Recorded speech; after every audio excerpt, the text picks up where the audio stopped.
বলবো সুপ্রিয় তো দর্শক বাইকে শ্রোতা, বিয়ে করছে, আপনারা এটা তোমার দেখছেন যে কপাল। দুজন আমি তো জুটিকে হাজার গুণে দেখছেন সুন্দর এতক্ষণ, আছে মনে হয়। যারা এই কিছুদিন আগে দুজন দুজনকে বিয়ে করেছে।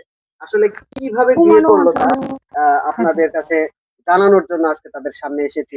আহ ভাইজান, জি ভাই। আপনি কি ওনাকে আসলে বিয়ে করছেন? জি। সত্য কথা? হ্যাঁ, সত্য। কিভাবে বিয়ে করলেন, ফ্যামিলিগত ভাবে নাকি লাভ লাভ ম্যারেজ। Love marriage? জি। আপনি আপনার কি মনে হয় না যে আমরা বিয়ে করছি, বাট আমরা সুখে থাকলেই তো দুনিয়ার সুখ, না, তাই আপনারা না? সুখে থাকেন, এটা তো আপনাদের সুখে তো আর আমরা হস্তক্ষেপ করব না, কারণ হ্যাঁ, দরকার নেই।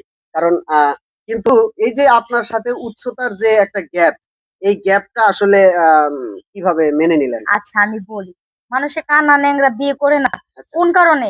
এই ভালোবাসার যুগটা আইছে কেন?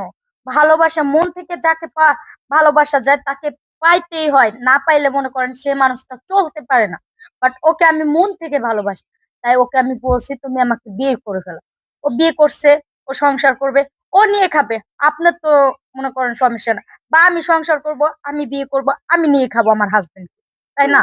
তা তো অবশ্যই, আপনারা বিয়ে করছেন, আপনারা সংসার করে খাবেন, এতে তো আমাদের কোনো কিছু যায় আসে না। হ্যাঁ, তবে আমি যেটা বলছি সেটা হলো যে এই যে আপনারা যে দুজন দুজনকে বিয়ে করেছেন, দুজন দুজনের ফ্যামিলি থেকে কি এখনো মেনে নিছে বিয়েটা?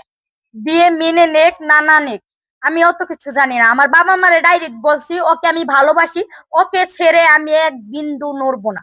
বাট তোমাদের মেয়ে আজ থেকে মরে গেছে, এটুক বলছি। আমার বাবা মা আশা করি কয়দিন পরে মেনে নিবে, কিন্তু ওর বাবা মা আমাকে পেয়ে অনেকটা খুশি।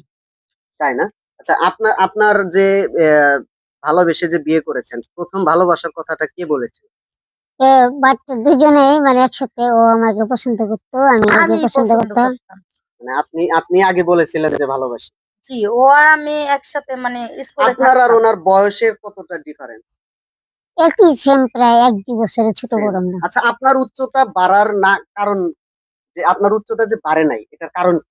এটার কারণ হচ্ছে আমার শিশুকালে একটা টিকা দেওয়া হয়েছিল। আচ্ছা, আচ্ছা, ওইটা আপনার ডেট ওভার ছিল। তো আচ্ছা, বাট আবার ওটাতে মানে সুইটা একজনকে দিয়ে তারপরে আমাকে দিছিল, আবার হাওয়া ছিল, আচ্ছা, ডেট ওভার ছিল।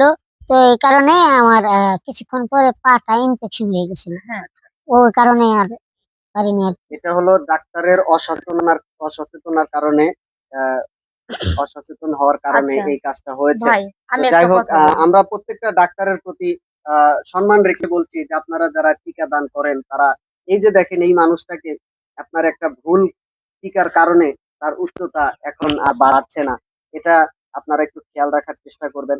আর আপনি এই যে শেষ পরিসরে আপনার কাছে একটা প্রশ্ন করতে চাই, বলে একে বিয়ে করছেন, একে বিয়ে করে